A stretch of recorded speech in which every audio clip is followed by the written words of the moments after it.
Good morning. My name is Nicole Kessler. I'm a member of the Michigan Parent Alliance for Safe Schools, a grassroots group of parents in communities across Michigan. I am also a mother of a young son. Like all of us here today, I grieve for the families of the 3 Spartans who lost their lives: Ariel Anderson, Alexandria Verner, and Brian Fraser. I mourn for the injured students, and I also mourn for the thousands of students and their families who may have dodged the bullets, but not the trauma that many of them will feel in the months and years ahead. I would like to now introduce Mike McKissick, who lost a child to gun violence, and who will now speak and then lead us in a prayer in a moment of silence. Thank you. My name is Michael McKissick. I lost a son through gun violence in 2015. He was murdered not too far from here. And our motto in the Mikey 23 Foundation is, instead of picking up a gun to commit gun violence in our community, pick up a hammer and build up your community. And right now, I'd like to have a moment of silence of prayer for those who lost their loved ones and those who survived.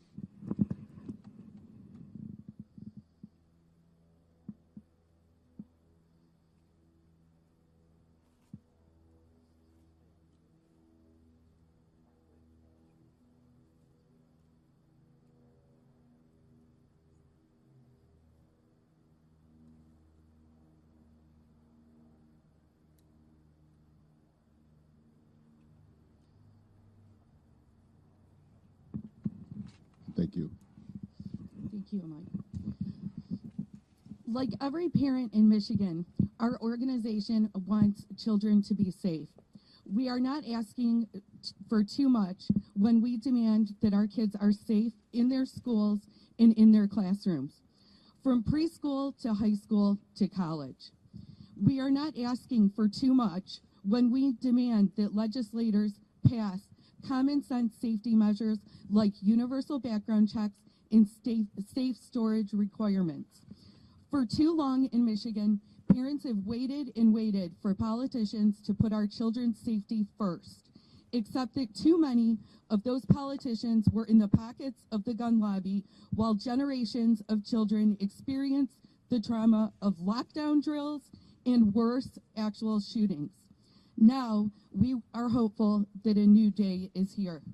We can finally take the first steps toward reining in gun violence with leaders like Governor Gretchen Whitmer and Senator Rosemary Bayer and Representative Brenda Carter leading the legislature's Firearms Safety Violence Prevention Caucus. And the next speaker that I'm proud to introduce and call my friend, President of the Michigan Board of Education and a true champion for safer schools, Dr. Pamela Pugh. As we were organizing this event, I did not know how heavy this moment would be. We stand between the Michigan Department of Education and we stand in the Capitol building where policy has to be made. We are not asking, we are demanding that policy be made to protect our children. When I think about the parents and the survivors that we will hear from today, the stories that we will hear of trauma, seeing their friends harmed, not seeing friends come back. The time is now for us to act in a bipartisan way. If I can put on a Spartan shirt, we can be united in this state, and we must be united. I don't even know if David remembers, but I met him years ago in other settings under public health, discussing public health. What I appreciated about David Hogg is that he talked about community violence, no matter if it's in a Black and brown community, it should not happen to our children, or if it's in a school building, in those places that we say that we never thought that violence could take place. And I've appreciated that, and I appreciated that I could pick up the phone and call him years later, and that he would show up for our students here in Michigan. We are united. Our legislators, Rosemary Bear, we thank her. We thank Representative Carter and the whole team of Senate and House Democrats who will push this legislation. And we definitely have the back of our governor who will move this legislation forward expeditiously, swiftly. Now we need everyone to call on their friends on the other side of the aisle and tell them now is the time that Michigan must unite. Enough is enough. And I am going to now turn this over to Senator Bear, and we thank you. And you can talk about all of your colleagues who are working on this. I did hear from Senator Sarah Anthony, who said we're making sure that this is about all of our communities, and we thank you. Blue and gold makes green. Thank you all. First, I too need to say how sorry I am for the students we lost and those that were critically wounded and their families and their friends and their roommates and everyone in this entire community who's been hurt, wounded by this horrible tragedy. As part of my work in the Michigan Senate, I am the chair of the Firearm Safety and Violence Prevention Caucus for the last 2 years, where we have over 40 members between the House of Representatives and the Senate are part of this working group creating legislation. Some have worked on this for 8 years, reintroducing legislation every session. I've been doing this for 4 years. We are all dedicated to solving this horrible, pervasive, massive problem. And of course, in the last 4 years, it's gotten so much worse. We know now that the #1 cause of death for children and young adults is gun violence here in Michigan and across the country. I am a gun violence survivor multiple times. I got involved in this when I was in 8th grade. My neighbor, my 15-year-old neighbor, died of a self-inflicted gunshot. And later, as an adult, my cousin did the same thing. So I wanted to work on that, and I got involved in this movement here. The shooting in Oxford changed my life and everyone's lives. Everyone in Oxford. I had family members. I lived in Oxford for a long time, so I had family members, 2 students, and a first responder who were in the school that day. I got text that day. I will never forget that day, and neither will anybody who lives in Oxford. In the past 4 years since I've been here, other shootings in my district were killing my people all the time. And every single one hurts. Every single time I cry. And then Michigan State. I cried for days. The tragedy is so great, the entire community will never forget. Never forget this moment, this week, this day. Never forget this horrible tragedy. We have to fix it. We are the adults. We have to fix it. So kids taught from 4 years old to be afraid to go to school. Kids are taught from 4 years old that school is a scary place and you have to practice how to stay away from a shooter. And everywhere we go now, right? Churches, grocery stores, everywhere we go, we are all afraid. We're becoming more and more afraid. And I really hate the idea that we think we have to harden our schools just to keep our kids safe, to make them no fun at all, right? To make them scary, dark, creepy places with cameras and metal detectors. And did we have that in school? Should we have to do that to our kids? No, we need to fix the problem.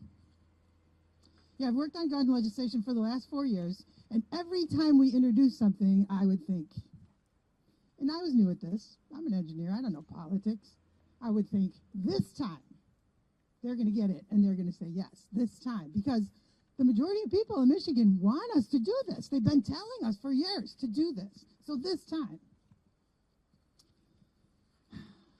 And then, they didn't. And then we just tried some simple things. Let's just do something that, of course, you want to do.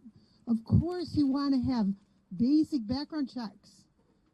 Of course, on all firearms. We already have them on handguns. Why not all firearms? Of course, that's such a simple thing. 90% of Michiganders want us to do that. 90%.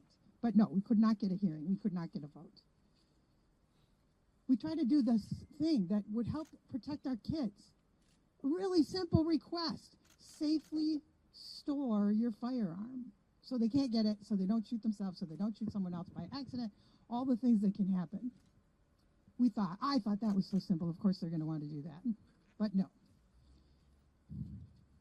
And then we thought, well, you know, there's a lot of challenges in domestic violence. There's challenges in mental health. We know that. We're working on these things. Boy, here's some legislation. I know they're going to want to do this. We introduced bills that would significantly has proven to decrease the chance of suicide, to decrease the chance of senseless rampages.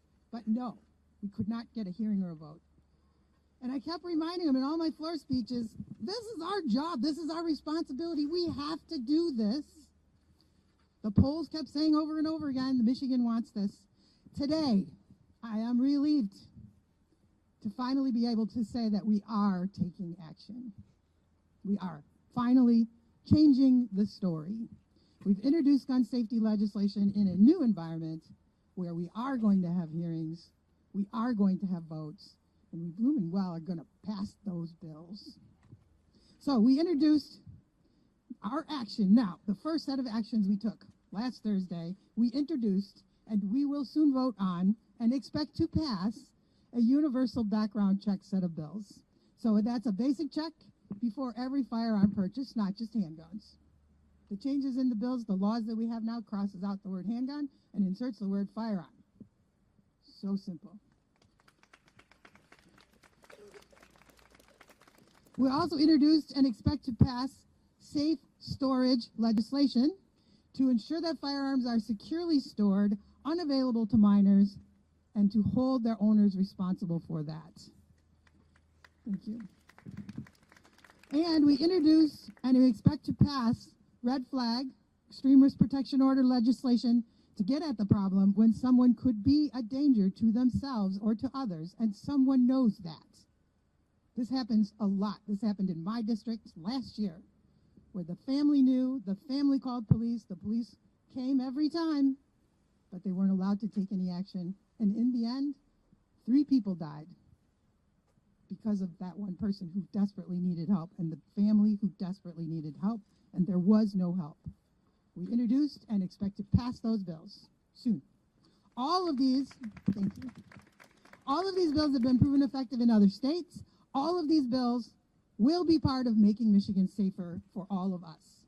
We know that this is a monstrously huge problem. These bills are not going to fix everything, but I am committed, we are committed to continuing this work to expand proven legislative solutions. We're getting help from a lot of organizations outside of Michigan. We're getting help from a lot of organizations inside of Michigan. You're going to hear from some of these groups here today, using legislation from other states where things are working with national groups, working with actually we had 53 people at our last caucus meeting. There are many people in the legislature who are dedicated to this cause. We will keep working for you, with you, until we get this fixed. And there's a ton to do, and I am privileged to be a part of us taking our first steps. Thank you.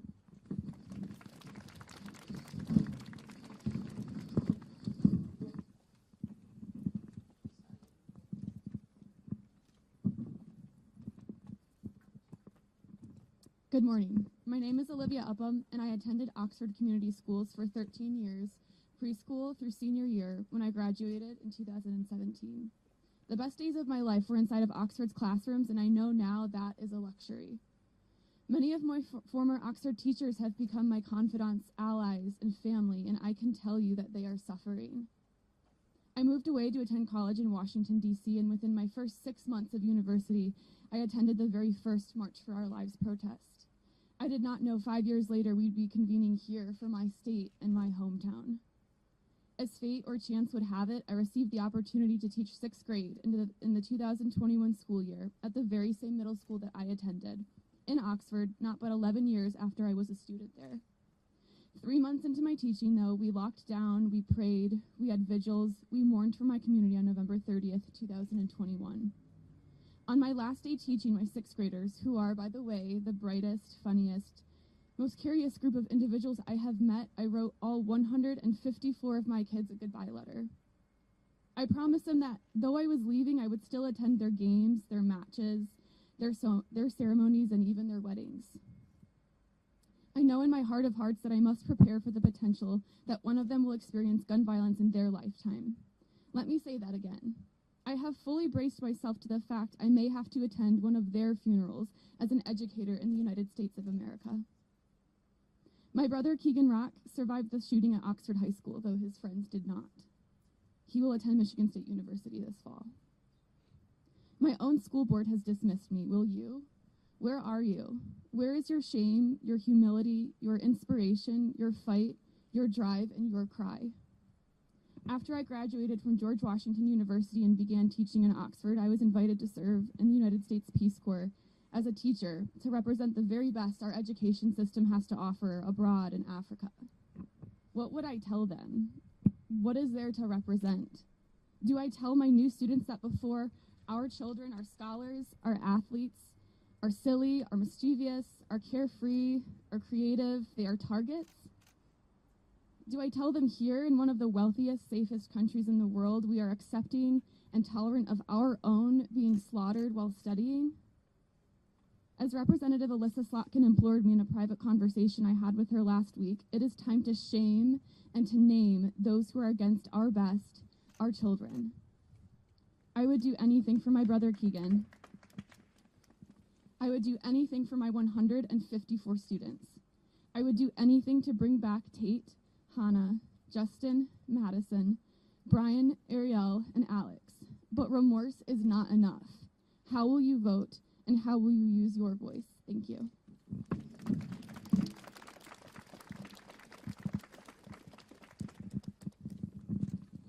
Good morning. Thank you for having me. I want to thank Dr. Pugh for having me today in March for Our Lives. I also want to send my heartfelt condolences to the families of the four that we lost at the MSU tragedy. My name is Dylan Morris. I'm the Executive Director of No Future Without Today and a senior at Oxford High School. No Future Without Today is a 501c4 social welfare initiative to curb gun violence through mental health resources and expand our sensible gun reforms. I was at the school on Tuesday, November 30th, when a student exited the bathroom, firing rounds into the hallway, murdering Hannah, Tate, Justin, Madison, and wounding 7 others, including a teacher. Ready to defend ourselves if anyone came through our door, my classmates and I grabbed makeshift weapons, including scissors, tape dispensers, and a hockey stick, anything we could find at the moment. This shouldn't have been a school day for me and my classmates. After embracing my family later that day, I realized that Hannah, Tate, Justin, and Madison didn't make it home that day, and I was fortunately one of the lucky ones.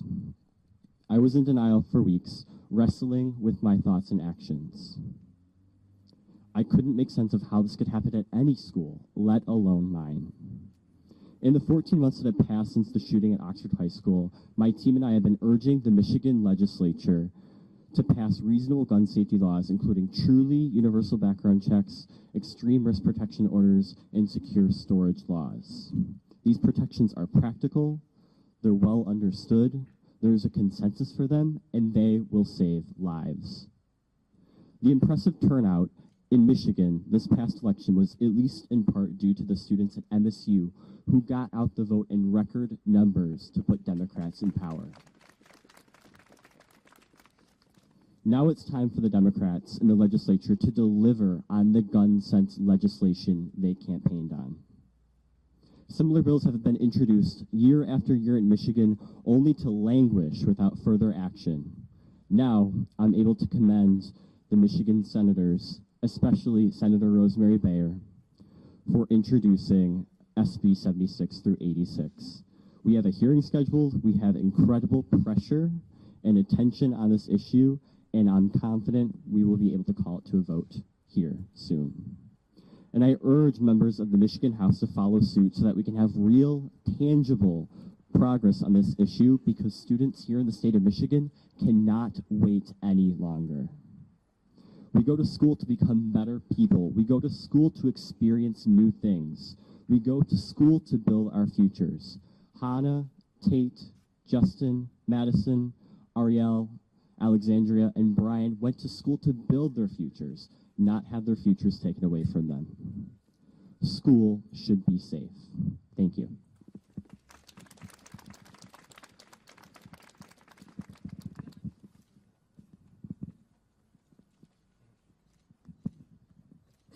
Hello, my name is Renee Upham. I have precious few minutes to share a lot with you. I apologize for rushing. I'm very angry, and I don't apologize for that. I live in Oxford, Michigan, with my husband and 3 children. It's the only hometown my kids have ever known. 2 of my kids are Oxford graduates. You just heard my oldest, Olivia. My youngest, Keegan, is currently a senior at Oxford High School, and he was present the day a gunman opened fires in the halls of his school on November 30th, 2021. That night, I told Keegan I was so sorry. Sorry the adults in his society let him and his classmates down. Fast forward to last weekend. Keegan committed to attending MSU in the fall. A couple of days later, a gunman opened fire at Michigan State. Once again, I apologized to him. Sorry the adults have once again let him and his peers down. Only this time, my sorry rang hollow. I could barely spit the word sorry out because I am not sure society cares. I am a mom, I am a Spartan, and up until 2 weeks ago when I resigned, I was a teacher in Oxford. Leaving a teaching job mid-year is a tough decision. It comes with fears that I have left kids behind in a system that is unable to protect them. Part of my leaving was a personal decision in my heart between my son Keegan and I. I could no longer work for a system that put him and others so directly in harm's way. I can also not work for a system that has stayed silent about the fact America is the only country that loses kids at school by gunfire at this rate. It is reprehensible. Since the shooting in Oxford, I have wondered, where are the educators, counselors, school administrators? Where has the union been? Why are educators not banding together and saying enough is enough? If you are an educator, you can no longer stay silent. You can no longer wait on the sidelines. Look around. It is so glaringly obvious who is not here today. Teachers have so much power. This system does not work without us. How is it we watch kids traumatized, injured, or killed, and we do not band together on a national level to use our powers to help them? I've wondered, what does it do to the psyche of children who withstand this kind of trauma? What do you think it does to their sense of well-being in the world to run, to fight, to hide, because someone near them has the intent and the means to take their life? But even worse than all of that, what does it do to these kids to know the country refuses to fix it? Some adults won't even come to the table. Do you know, as a teacher, I have had to teach 7-year-olds which objects are the smartest ones to grab to throw at a gunman who enters our classroom? Books and chairs, yes. Scarves and mittens, no. Do you know I have looked at 7th graders in the eyes and told them if a gunman enters our building, they have to rely on themselves to make the best decision in that moment if they should run, hide, or fight? How can kids trust the adults that we have this under control? Because the fact is we don't. They've seen the carnage, they felt the terror.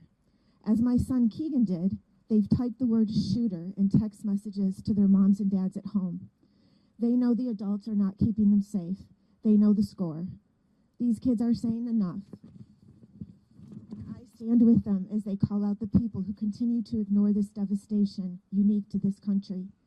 We need direct and immediate pipelines to mental health help for the people that need it. We need simple, moderate gun legislation, and we need it passed now, not tomorrow. Every adult in this nation, in this state, in the schools, government offices, boardrooms, and living rooms need to understand this simple fact. You are culpable for this violence if you stay silent and do nothing. Thank you.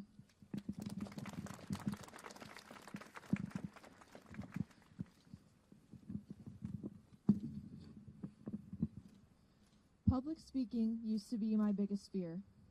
If you told me a year and a half ago that I'd be doing this today, I would not have believed you. I think the same can be said about the mass shooting I survived. I would have never guessed that I'd end up running for my life and that I'd lose a close friend to murder. But then again, no one in this room ever imagined that any of this would be their reality. My name is Madeline Johnson. I'm from Oxford. I'm here today because I'm angry.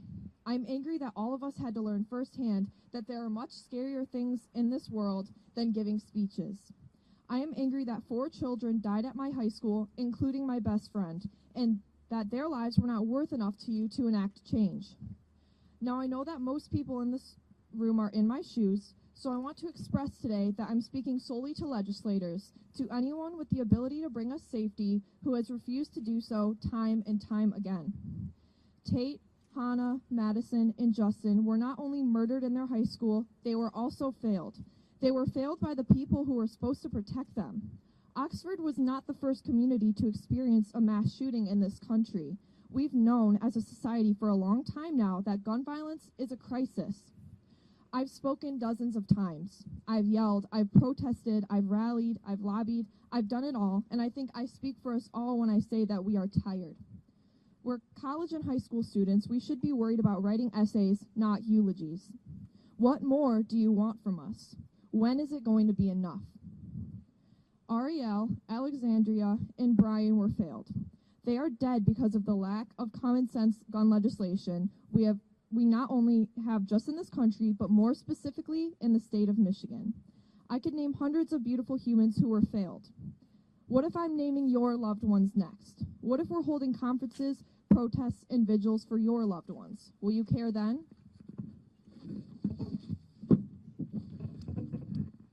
I realize that a large package of gun violence prevention bills has been introduced in the Senate.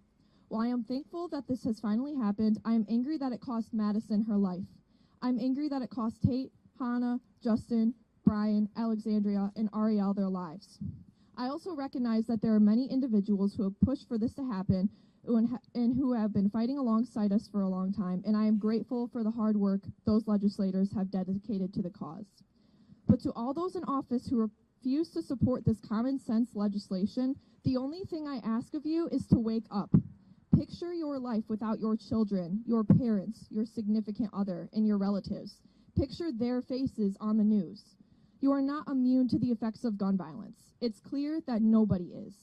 I now know people who have survived 2 mass shootings. It's no longer a matter of if when it comes to the effects of gun violence. It's a matter of when. You've ignored us for years and years, but you can't ignore us any longer. Because at some point, you have to realize that the life of a child is worth more than your spot in office. If you disagree, then you don't deserve to be in a position of power. We are young adults. We are young adults. We are your voters now. When it comes time to head to the polls, we will remember who fought for us and who offered nothing but thoughts and prayers. My childhood was ripped away from me 14 months ago when I heard gunshots ringing in my ears before 5th period. I don't get to be a normal kid anymore, and you know what? I'm okay with that. I will gladly sacrifice that to protect others from enduring what I endured. But now, it's your turn to protect us. It's your turn to do what should have been done decades ago. Yeah, you may lose voters, you may lose money, and even your spot in office, but trust me when I say that there are worse things to lose. Thank you.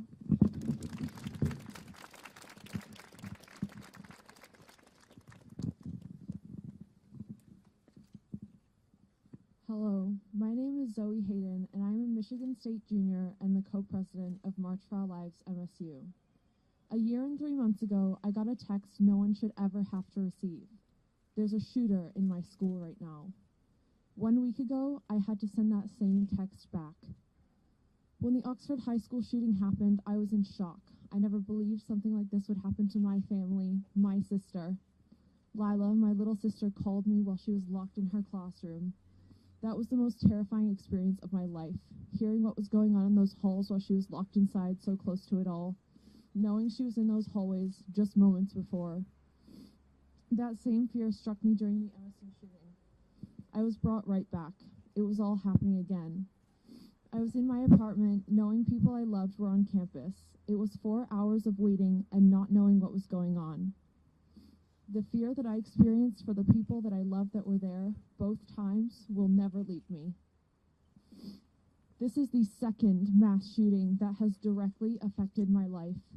No one should have to experience one, let alone two, events of gun violence.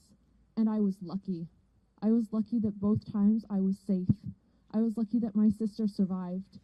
I was lucky that the friends I had on campus survived. But not everyone was. Not everyone has the privilege to say what I am saying now because of gun violence, because of the lack of change that has been made. I can only imagine how my own mother must have felt getting that text twice, two of her children being threatened by the epidemic of gun violence. I can only imagine the fear that my older sister feels going into school as a teacher every day after both of her sisters have experienced school shootings.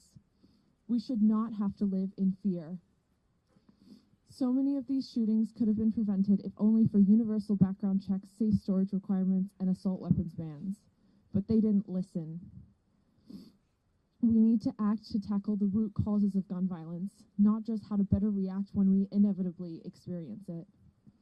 Almost 1 year ago to the day, I stood on the Capitol steps just a block away. I stood there beside my sister, her classmates, now survivors, and 50 young people from across Michigan who decided that enough was enough. If our elected officials won't protect our lives, then we will. I met with several lawmakers that day, pleading for them to take action. I watched as my then 15-year-old sister recounted her survival story to reporters and begged politicians to take her life seriously. But they did nothing. It still happened again. I helped start the MSU chapter for March for Our Lives this semester because I wanted to bring what they were doing to MSU's campus. After I saw firsthand how horrific the epidemic of gun violence is, I wanted to be able to continue to do something about it. I can't think of a single person that I am friends with in America who has not had gun violence directly affect their life. 5 years after the shooting in Parkland and a year after Oxford, Michigan State University felt the pain that gun violence causes. We need this to change. So many people should not have to experience these horrific events. You have the power to make a difference. You have the power to save lives by passing these laws. It is time for change, and we will continue to fight for our lives. We intend to win. Thank you.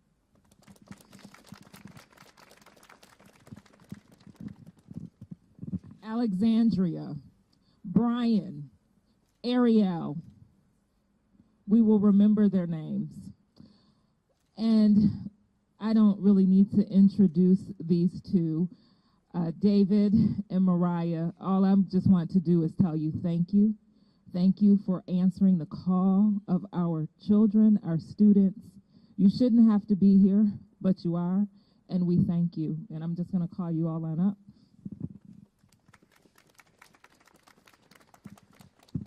Thank you.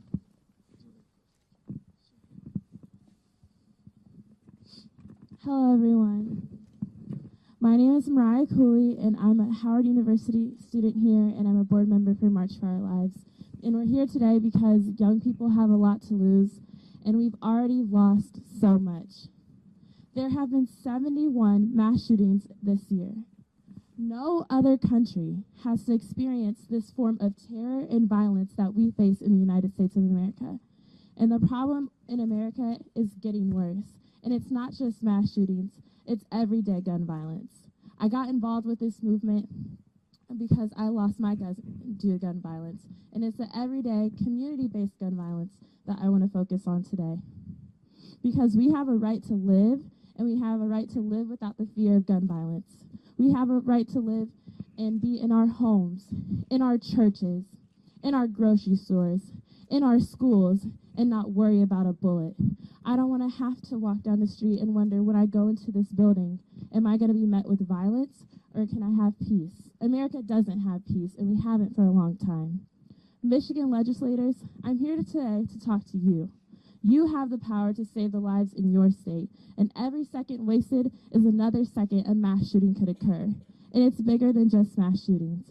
Michigan's rate of gun homicides against Black people was 30% higher than the national average. And while Black people represent only 15% of the state population, they suffer 75% of gun homicides. It's more than just mass shootings. It's your everyday American, your everyday community of colors that need you the most. If that does not show you what kind of public health crisis we're in, then I don't know what will. But let me make one thing clear. Gun violence does not care about your political party, your economic status, your upbringing. The only way to prevent death by a gun is to do your job as legislators to prevent it. Michigan, I hope you're listening, because historically young people, we always show up in every single election and will continue to do so. So if you don't do the right thing to save our lives, we will be voting you out. Thanks. Well, first of all, I want to thank Dr. Pugh, obviously, for the work that we've unfortunately had to continue doing over the past 5 years since Parkland and even before. Of course, thank you to Representative Baer and the MSU students that unfortunately have to be here right now and can't be in their dorms sleeping in on President's Day weekend.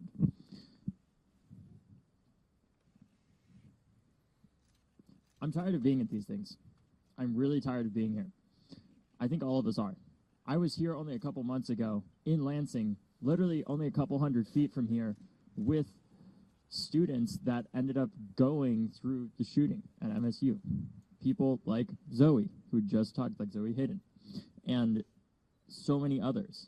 And the reality is this. What we're doing right now as a country is not working. The cycle that we're in of endless debate, inaction, is not working. And I know that this is not something that just Democrats are tired of or just Republicans are tired of. Every single student in America is exhausted. Every single parent in our country is exhausted, not just because of the shootings that happened at places like MSU, at Parkland, at Oxford, but by the fact that what happened at MSU, what happened at Parkland in the form of individual shootings happens every single day, multiple times a day in our country, and it does not get the attention that it deserves. Every single shooting, no matter the zip code that it occurs in, no matter who it affects, deserves the attention, not just the ones that make it in the headlines.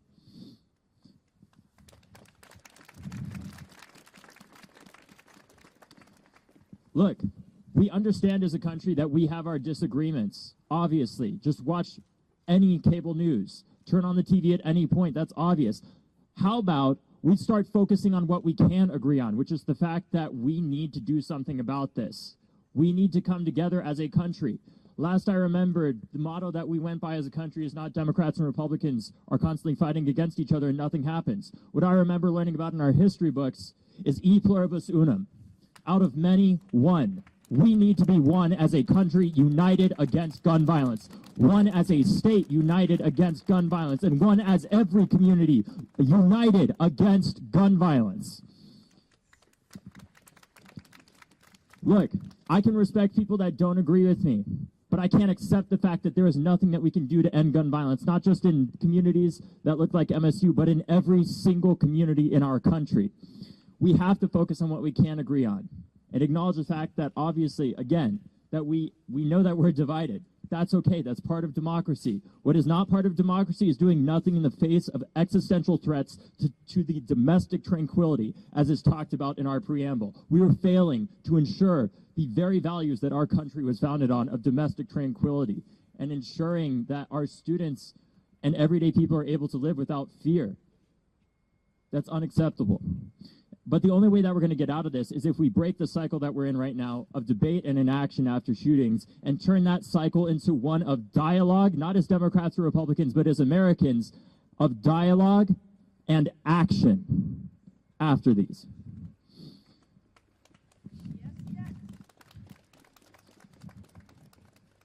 I often hear older people saying, "Thank God the kids are here." Stop it.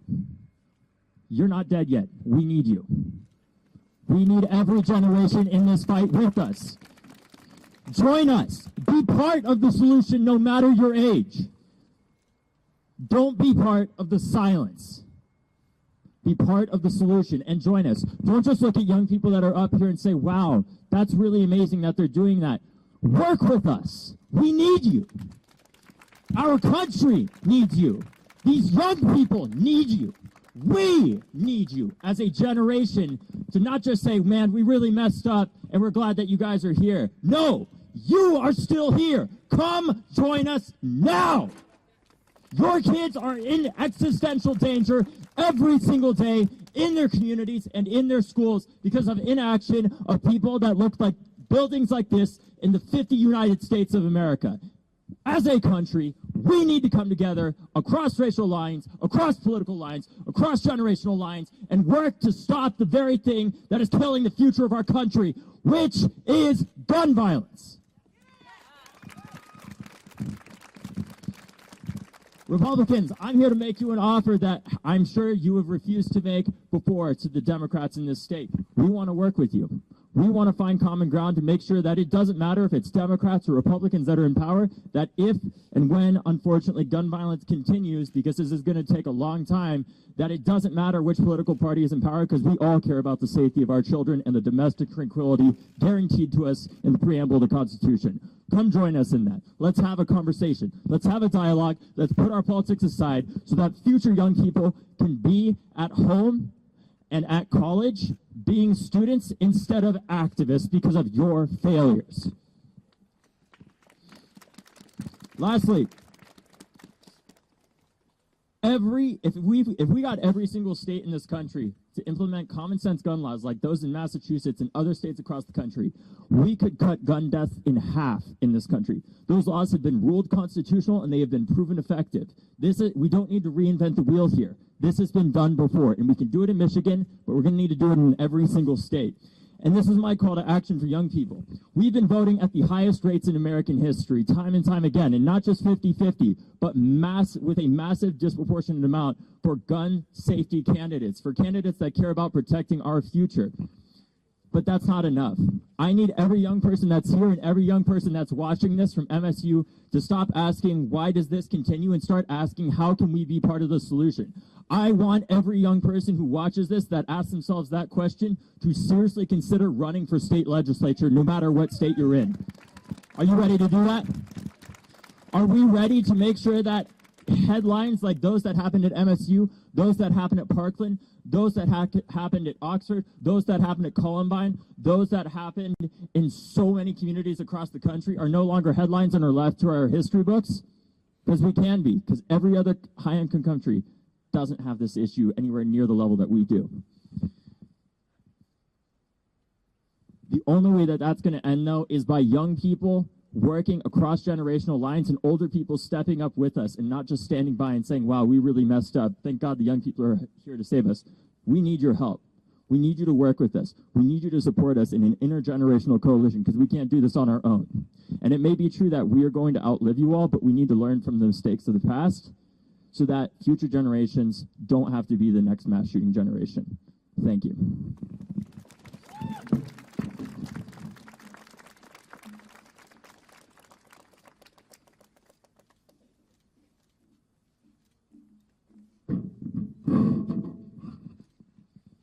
Hi, my name is Joseph Kesto. I'm a sophomore at Michigan State University studying neuroscience and public health. I'm a board member of March for Our Lives here at the MSU campus. I got involved in March for Our Lives quickly after Uvalde occurred because I was concerned for the safety of my brothers, but instead I became the one who survived the school shooting. In the past week, my life changed drastically due to gun violence. 3 names...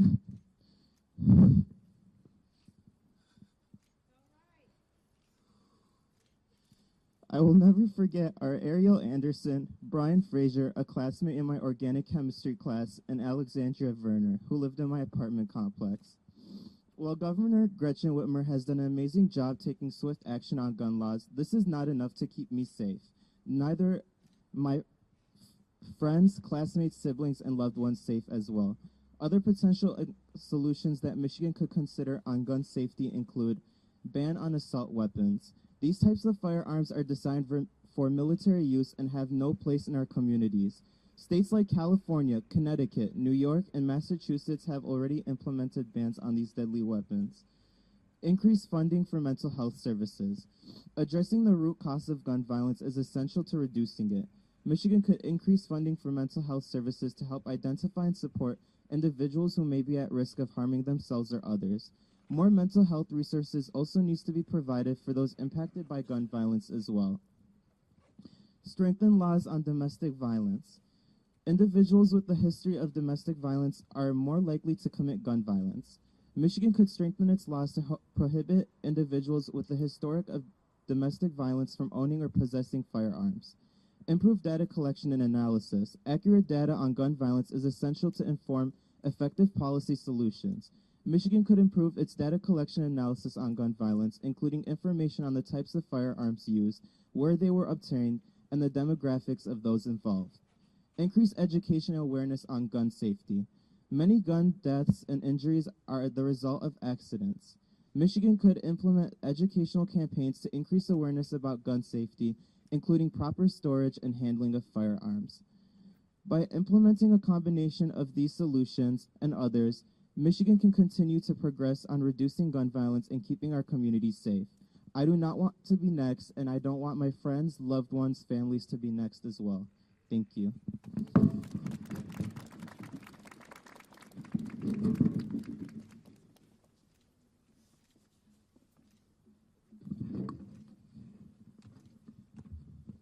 Good morning. I'm Paula Herbart, a longtime teacher from Macomb County and the president of the Michigan Education Association.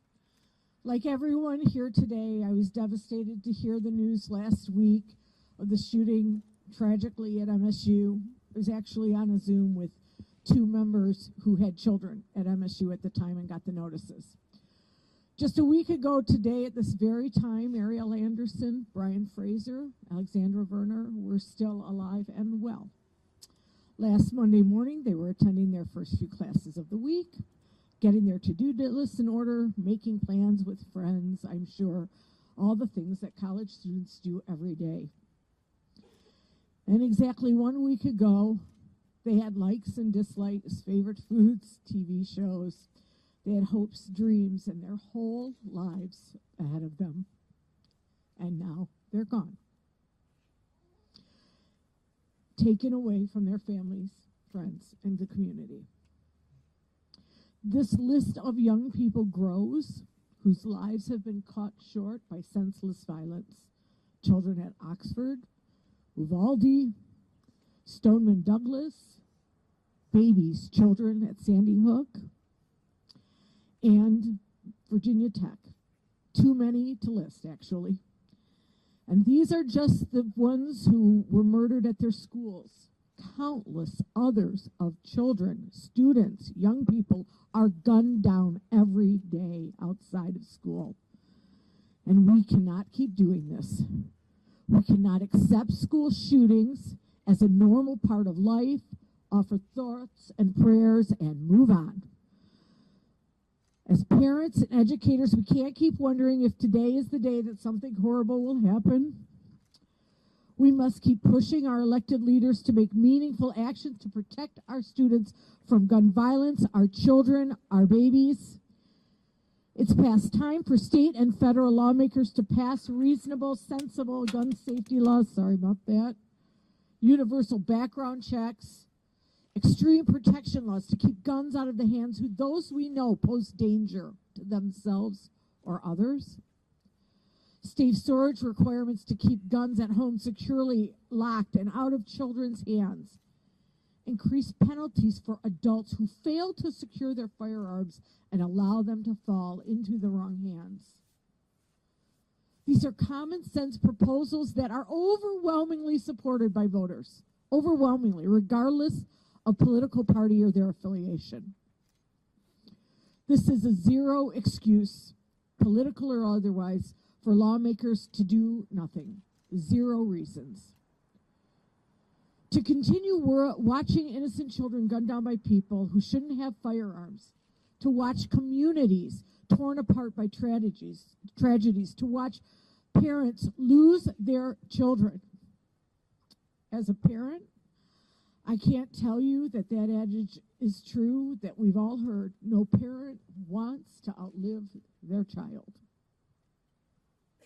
And as an educator, I can tell you, no teacher, no paraeducator, no bus driver, no school cafeteria wants to lose their student.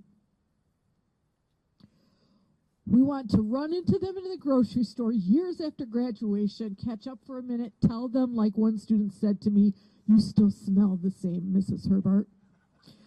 You want to run into them and see what they've become.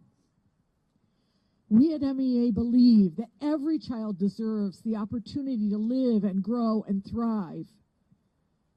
They deserve the right to actually live. Ariella, Alexandria, and Brian are gone. They no longer have that opportunity. It is too late for them. But we must protect, we can protect their classmates and every other innocent child throughout Michigan and across the country, but only if we take action now. We are watching and we are working to do that.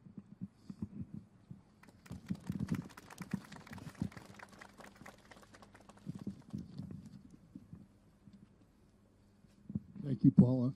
I'm David Hecker. I'm president of the American Federation of Teachers of Michigan.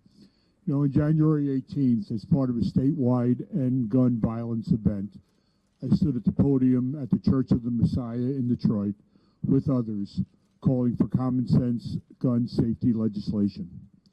Like everyone here today and throughout the country, if I went back years and looked at my calendar, I could tally the countless number of media events my union has spoken at, letters written, postcards my union has sent, meetings we have had with legislators calling for common sense gun safety legislation, like safe storage, like universal background checks, like red flag laws.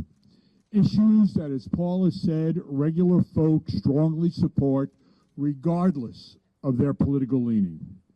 Our friends and neighbors understand that saving lives should not be a partisan issue. Our friends and neighbors understand that when you go to school, when you shop, when you go to your religious home, the movies, out dancing, you should not have to fear for your life.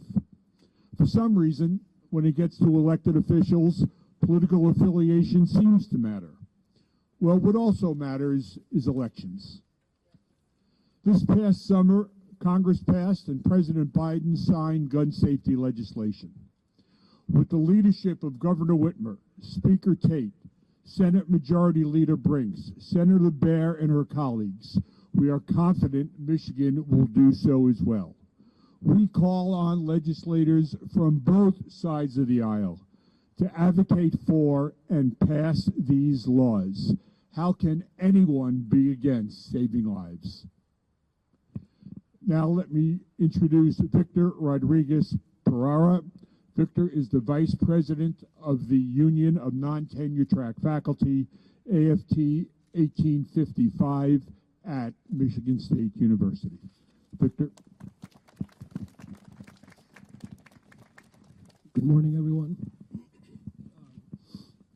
Before I begin, I want to say that I'm really sad that I have to be here. There's a weird feeling because I'm also very happy to see each and every one of you here today.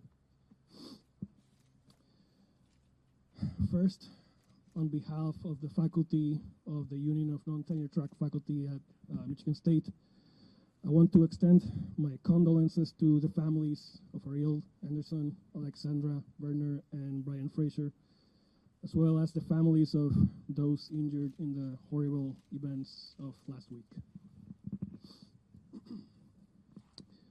Teaching has been my calling for most of my life, and it has been my career for all of my adult life. It has brought me some of the happiest memories that I've ever experienced. But that all came to a halt last Monday. If there's a place where my students and I should not feel in danger, it's precisely the university campus and the classroom, the place where learning and community come together. I shouldn't balance every first day of the semester the happiness and excitement of a new class with the fear and concern of where is the nearest exit and how many of my students am I going to be able to protect from a mass shooting. And this is the reason why gun access reform and legislation are so urgent. I wish we would not have had to wait for the shootings on Monday to happen for us to do something about it. To be frank, I am still struggling on what to say about all of this and how am I going to feel in about an hour or so when I go meet my students in my classroom for the first time since last Wednesday. But right now I can say this. It is the habit of some politicians to talk the talk but not walk the walk. For us, as of last Monday, the time for conversation is over. What we need is action. No amount of thoughts and prayers, no rhetorical gymnastics will make sense of what happened last week. But comprehensive gun legislation and wide accessibility to mental health resources are the only step forward to avoid something like this happening to anyone else. No one should have to walk into a classroom fearing for their lives. No educator should have to see their students die.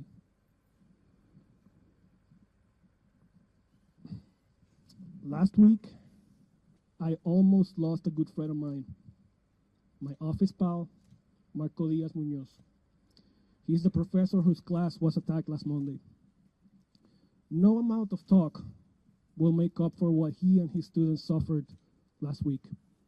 It's time that we make sure it doesn't happen to anyone else. Thank you.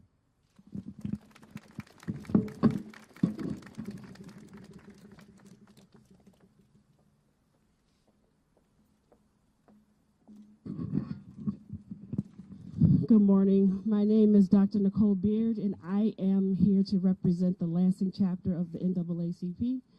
I echo all the sentiments that have been spoken today about gun laws, improved legislation. So I'll just summarize this part by saying that we happily stand alongside our legislators and policymakers as we work to enact those safe schools and gun law legislation. So some specific things, we really need the lack of indecision. We really need action on this, and we need it quickly. We need solutions that are going to keep us safe. We need leadership that's going to advocate for all of our communities. We need solutions that do not criminalize specific demographics in our communities. And we all need to come together when we create these new laws. Children are entitled to an equitable and engaging school experience, and we have not been giving them that. I'm going to shift gears here because I want to talk about another perspective as a school administrator. I have worked in several school districts around this area as a teacher for over 15 years, and this is my 7th year as a school administrator. And we feel the pressure every day. We walk into those schools, and we do whatever we can to make sure that kids are in an engaging and happy learning environment. About 3 weeks ago, I experienced swatting.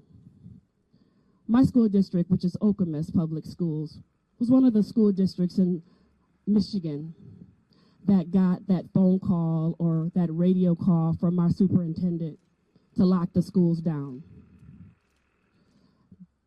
From the classroom that I was in to the office was about 30 steps. In less than 30 steps, it had escalated to where I didn't need to press the panic button. The school district decided to do it for all the schools simultaneously. In that moment, I didn't know what was going on. The first thought that came to my mind was, are there any kids in the bathroom? Are there any kids on the playground? What am I going to tell the teachers? Why am I walking around in the hallways making sure everybody's safe when I should be sheltering in place? But I couldn't. I couldn't shelter in place because I don't know that I would ever be able to forgive myself if I'm hiding behind a desk and a child is huddled in a bathroom and there's an active shooter in the building. So we go through our process. A few minutes later parents begin to arrive.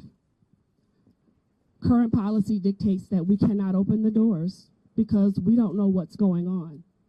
So there are parents standing at the doors, crying, cursing, pulling on the doors, yelling, "Please, can I get my child?"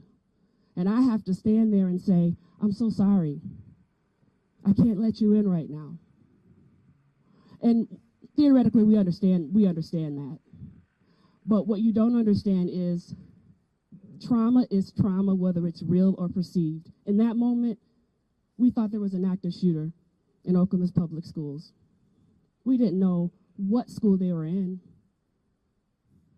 So my K through 4 students were soon gathered up and we sent them home. We had a day off, and then the next day, it's supposed to be business as usual. There's no coming back from that. I'm still fielding phone calls, emails from parents that are terrified to bring their kids to school. They want answers that I can't give them.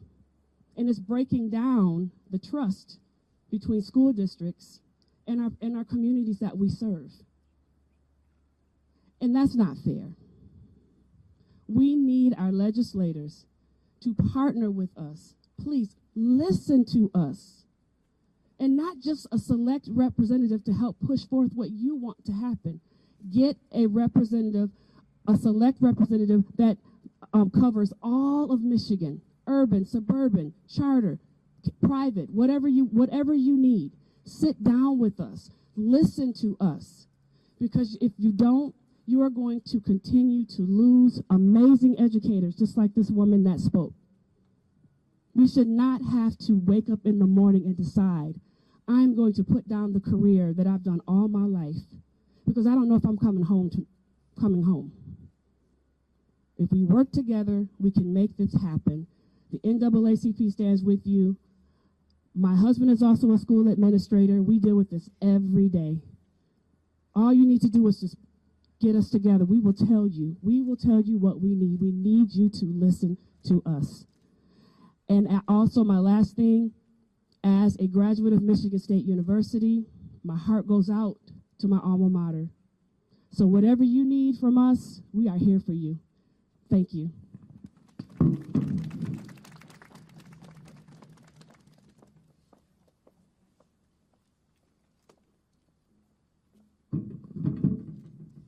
guess I'm going to hold it like this. Good afternoon, good morning, whatever time it is. I want to thank Dr. Pam Pugh, Senator Rosemary Bear, for inviting me to speak. I'm Representative Brenda Carter. I represent the 53rd District, which is Auburn Hills, Waterford, and the entire city of Pontiac. I also serve as the Vice Chair with Senator Rosemary Bear on the Firearm Safety and Gun Violence Prevention Caucus. Gun violence impacts us all. I don't want anybody out here to think that we in the legislature are not impacted. You witnesses in the chamber as we spoke on it, and our hearts went out to you. But what you also need to know, that if you're fortunate enough, anyone out there watching me now, if you're fortunate enough not to ever been impacted by gun violence, or you don't know anybody that has, you know somebody now. You know me.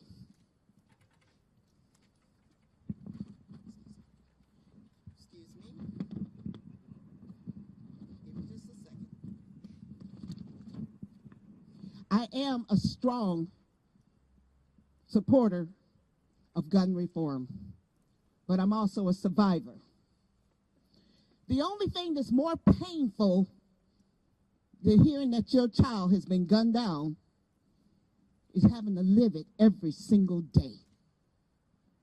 The trauma doesn't end at the cemetery. It's with you. It never disappears. Like the families of Ariel, Alexandria, and Brian, I grieve for them. I suffer with them because I know their pain. You see, not too far from here, a couple blocks up that way, my child took his last breath. He was my only son. So I know what the parents of the 3 students out at Michigan State are feeling right now. And I am a legislator. I sit over there so I can speak with authority the pain that these parents are going through right now. And not only did I lose my only son, I lost my nephew to gun violence in Grand Rapids. That's a 2. So you know how important it is for us to pass sensible gun reform now.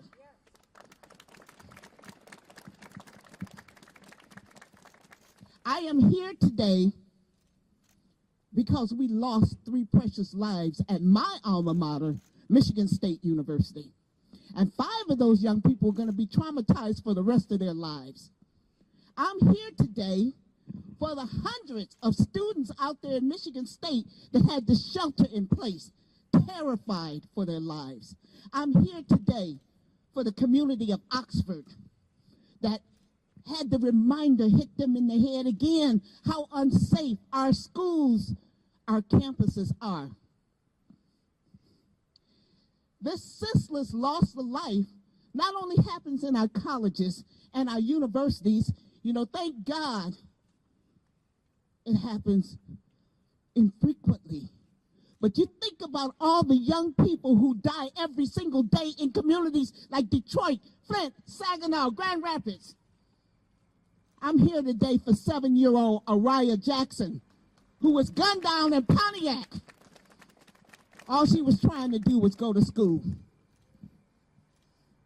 This is why, with Senator Rosemary Bear, come up here, Senator. Come up here.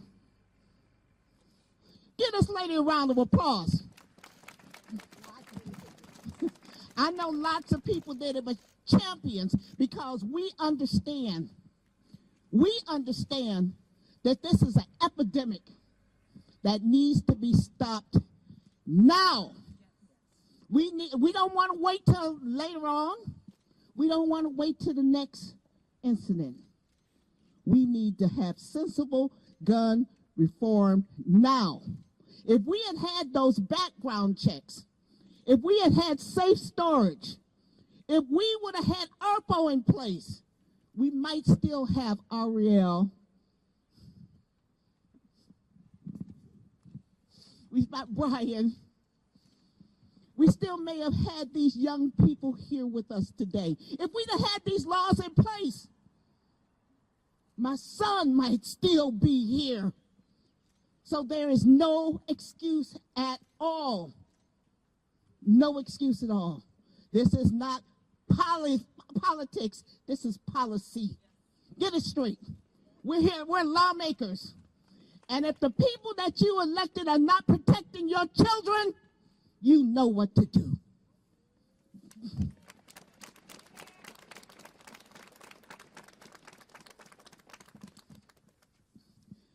So, Senator, I want you guys to see this. I want you to see your champions who are truly fighting that. We're here. And we stand with you, MSU, my alma mater. We stand with you, Oxford. We stand with the young people that's here today. We will not have another senseless gun violence. We will end gun violence in Michigan now.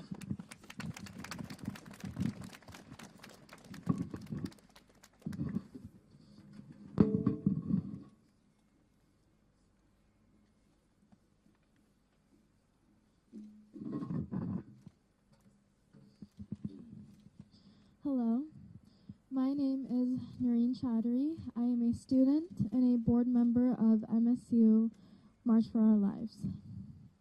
I am only 19 years old.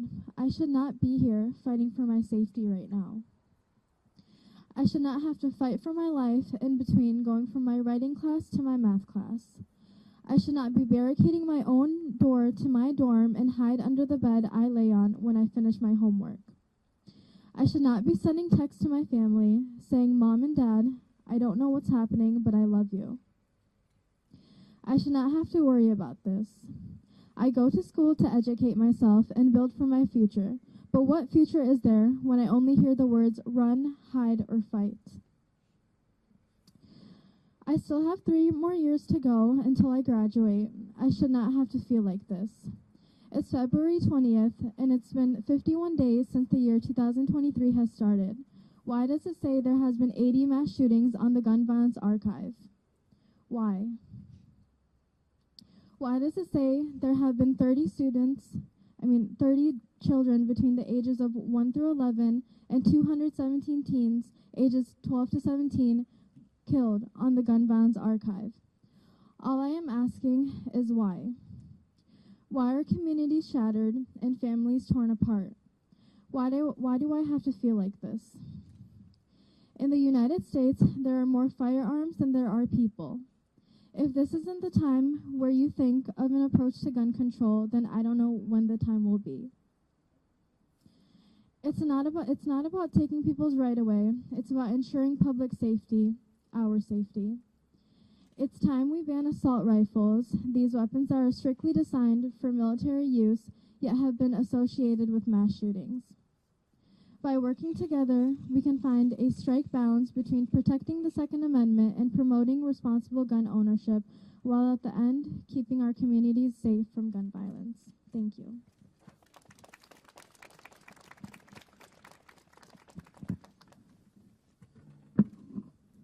Hello, I'm Manuel. I am a psychology major with a minor in law, justice, and public policy at MSU. I'm also the organizer of Wednesday Sit Down, and we will be having an event today at 1, doing the same thing, same concept. Run, hide, fight.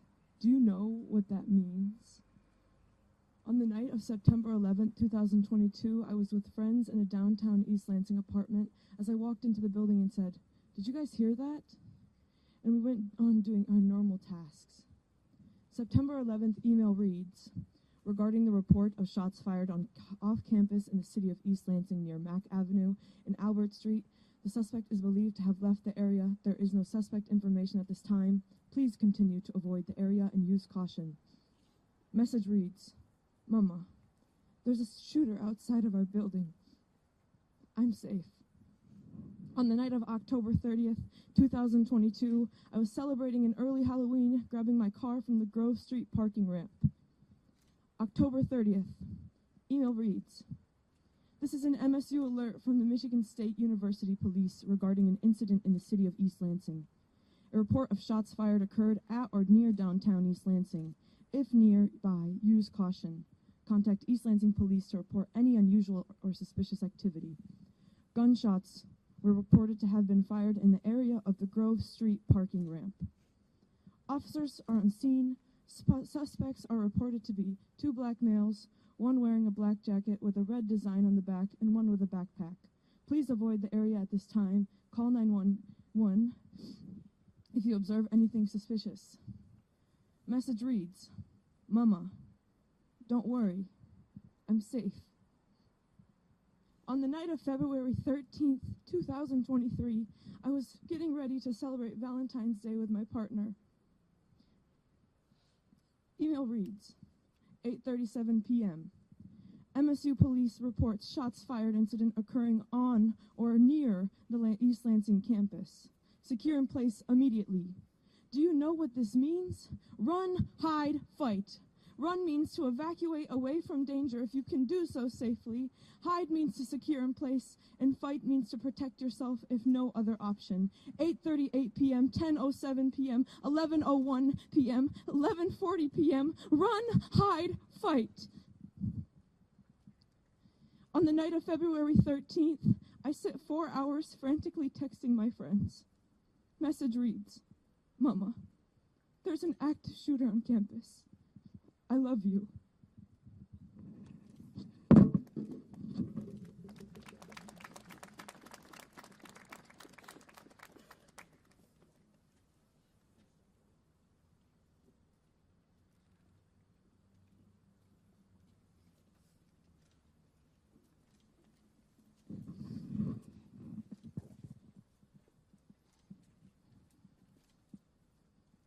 I come to you on behalf of One Love Global, Black Lives Matter Lansing, Black Lives Matter Michigan, and Black Lives Matter grassroots.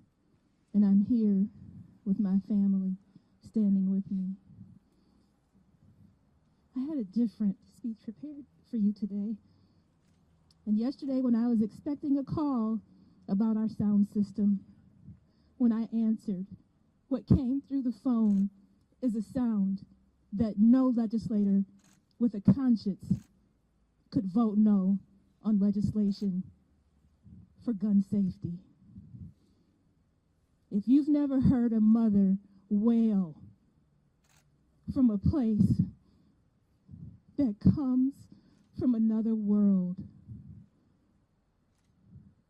you haven't scratched the surface of how devastating gun violence is in our communities. And I'm here representing the community of Lansing that exists beyond the state capitol, where record numbers of children have been dying. In 2022, One Love Global decided that our top priority would be that no child would die of gun violence in a place where we live, work, and serve our community. And we know that gun violence is a public health issue that demands a public health solution. We heard our young people. Thank you, students. Thank you, March for Our Lives. Thank you, families from Oxford. Folks who have traveled from across the country, from across the state to be here today, we thank you. We thank you from the south side of Lansing, from the west side of Lansing, the communities that don't get seen and heard when legislators come in and move out from day to day while our children die. We were preparing a press conference because an 18-year-old lost his life allegedly at the hands of a 13-year-old. Now I ask you, as the scripture says, what father, when their child asks for bread, would give them a stone? Our children are asking you to give them their lives back. Will you answer with a bullet? I dare you. It is time to take action on gun safety. And it is time to get to the roots of violence. We talk about gun violence as if it's an anomaly, as if it exists only with a gun. The transformation happens in our hearts and our minds, in our souls and our spirits, in us seeing the value in one another's lives. We are one. We are one. Every child that dies from gun violence is my child. And I am here. I am begging you. I am demanding, on behalf of the young people that we serve every day, to understand that the roots of violence are the same in every community. It is time to end state-sanctioned violence in all of its forms and to not create special classifications of violence that deserves to be treated and violence that is allowed to continue. What the victim looks like shouldn't matter. What the perpetrator looks like shouldn't matter, because we are all hurting. And when we understand that carceral solutions do not address the root causes, we have to change the way that we think and the way that we act. Trauma and violence begets violence. Violence will never end violence. We have to lean into love, and the most loving thing that our elected leaders can do is to pass gun safety legislation. Thank you.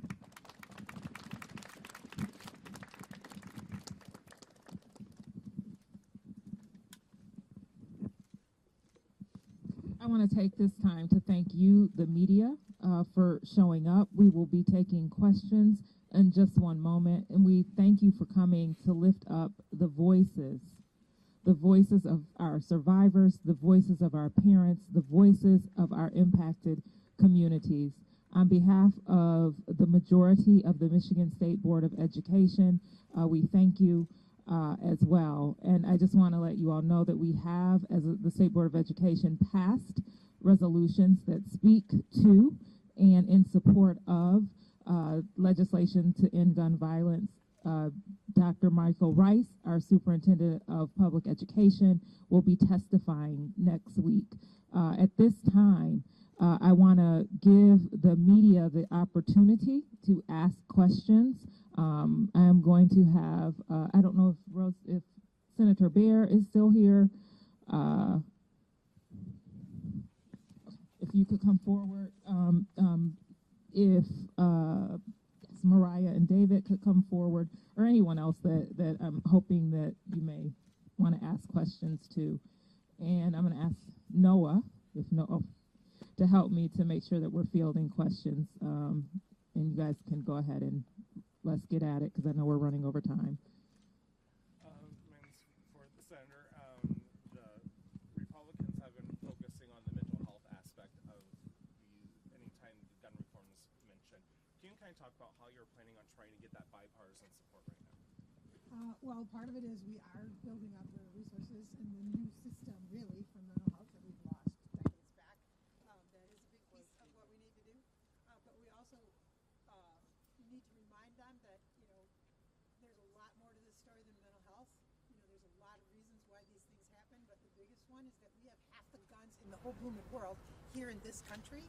We have too many guns, and there is unfettered access to the guns. So by putting some just sensible regulation in place, we can reduce gun violence. It's proven in other states, it's proven in lots of other countries. It's time for us to take those actions, and we're just working on them. They're not all opposed to this, it's just going to take a little bit of time. The shooter in this case was allowed to plead down from a felony in 2019. In addition to whatever you're proposing in the legislature, do you think prosecutors need to be tougher on the existing laws in Michigan at this point? I don't know all the circumstances of what happened in 2019 with him. Who knows what the extenuating circumstances. I would tend to let the experts who are prosecutors answer that question rather than me, to be honest. We want to make sure that we have the laws that they need. I know exactly what happened in Oxford and what the prosecutor told us to do, and that's what we're doing.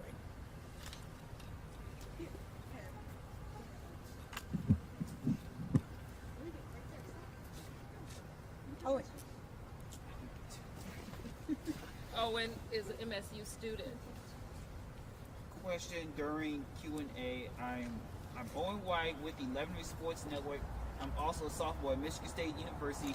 This question is for Senator Bayer and Board President Dr. Pugh. What can the general public do to get this package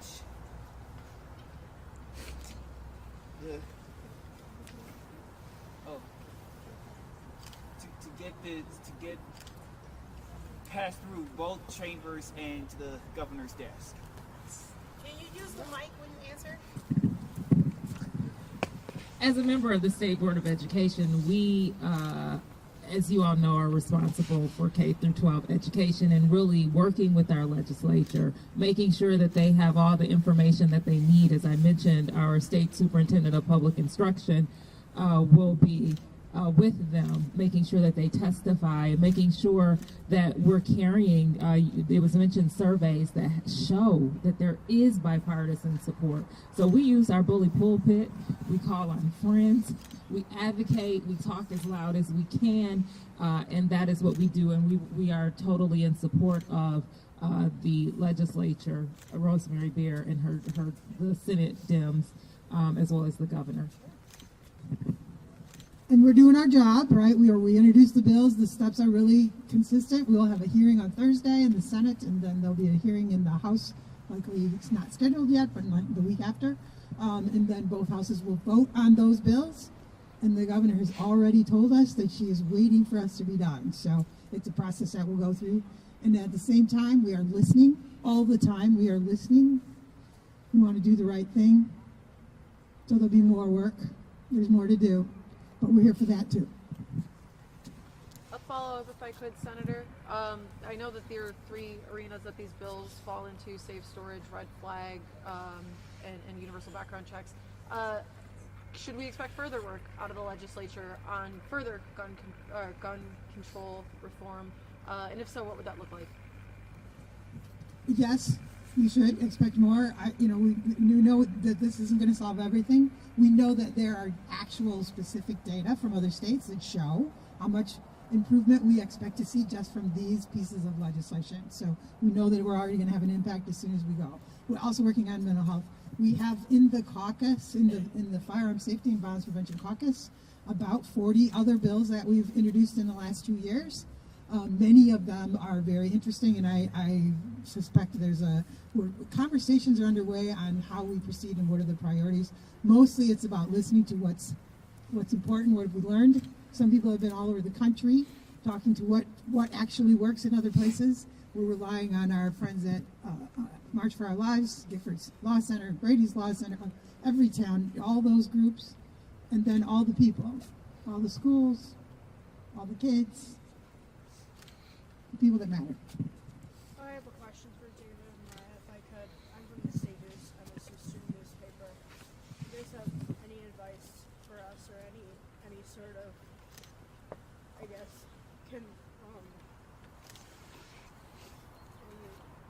anything to say to students going back to campus this week?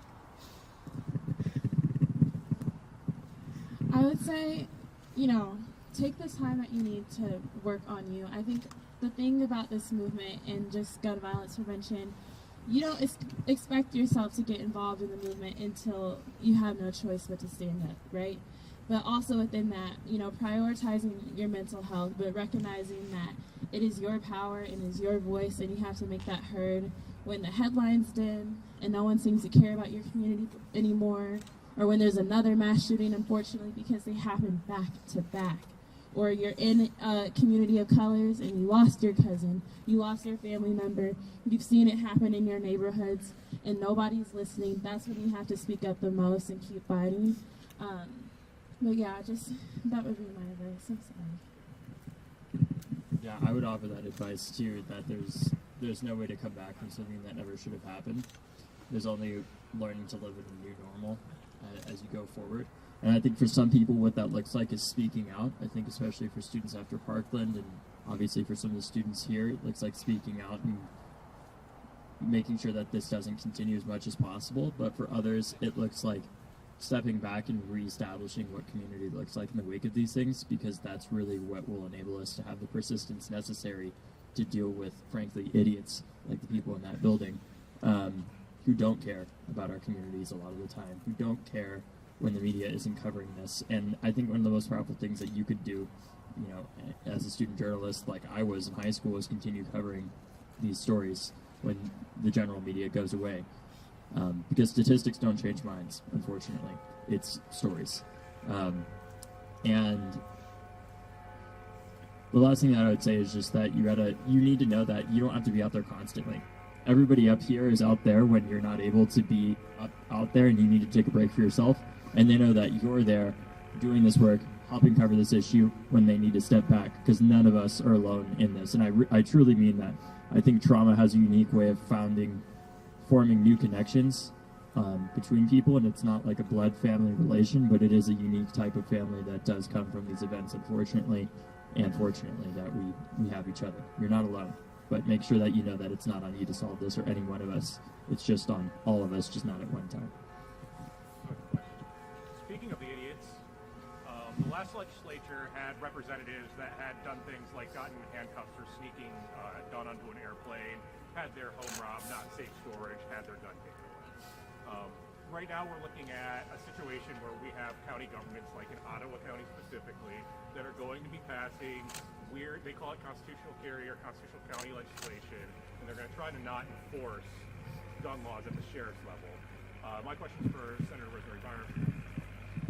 How do we anticipate that in the legislature, and how do we preempt the county governments from trying to undermine our ability to save the lives of our children? Well, we make some strong laws. We start with that. Right? And laws run across the country, right? We have an attorney general here, or across the state. So we'd love to do it across the country. We should be doing it across the country. But we'll have laws that apply to the entire state, and we have an attorney general's office and the prosecutors, and we will enforce the laws, and we just have to do that. consistently. Doesn't matter how much you're, whatever. I'm gonna stop that. I'm gonna be smart. Senator Bayer, I had a question for you, or anyone else wanted to respond to this. But while we were here today, I got an email from a local gun rights group saying they're going to try to recall any politician that passes any of the legislation you've provided. That's so easy. So I mean, just kind of if you could respond to that, kind of the way that this has been I politicized. think that's a good way for them to spend their resources, to be honest. We seriously, the polls across Michigan for years now, 70 to 90% of the people approve of these measures, these specific measures. That's why we started with these 3 packages, because over and over again, the people of Michigan have been telling us that they want this. We didn't just start this week. We've been doing this for a long time, and we know the people want this. So 70 to 90%, that's a heck of a lot of gun owners and a heck of a lot of Republican gun owners. People want this. All the people want this except for Republican legislators.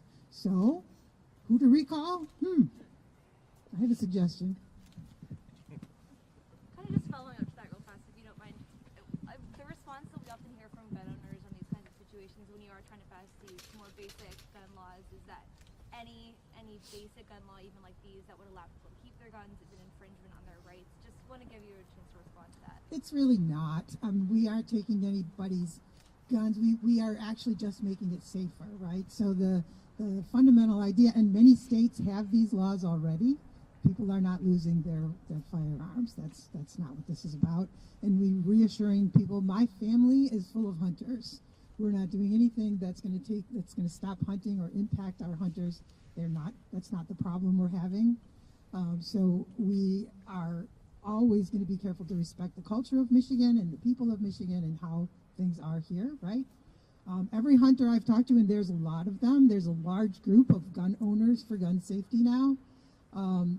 They don't want this to happen. They want background checks. They want they already safely store their firearms. So I think we're not going to impact any of the people that we don't want to impact. And as one story to that, as much as people want to talk about their rights about that, I would pose another question, which is, what about the rights of my 14 classmates? They don't have the Second Amendment right. They don't have a first. They don't have a third, fourth, fifth, sixth, or any other right, because they're dead. Ultimately, with rights come responsibilities, and no right is totally absolute whatsoever. These laws do work. The one that we passed in a Republican state legislature in Florida after Parkland has been used almost 6,000 times to disarm people that are at risk to themselves or others through a court order with a right to due process. One of those instances was somebody who sent a death threat to my own mother that said, F with the NRA and you will be DOA. The law that we passed in Florida may have helped me, may have prevented me from having to bury my own mother. So when I'm asked between the difference between somebody like the person who threatened to have my mom killed, their right to have a gun, versus my right to have a mom, I don't think there's anybody who can question which one of those is more important. So we'll take just 2 more questions, and then we will have to wrap up.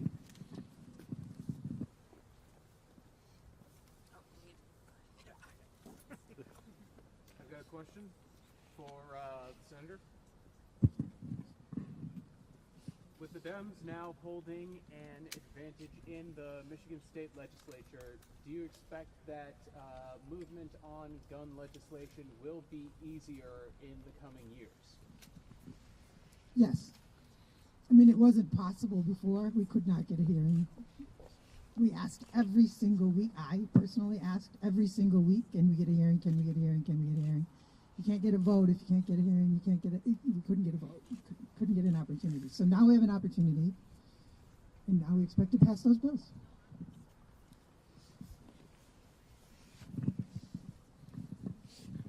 If there is not one other question, then we are going to call that a day. And again, we thank you all for being here.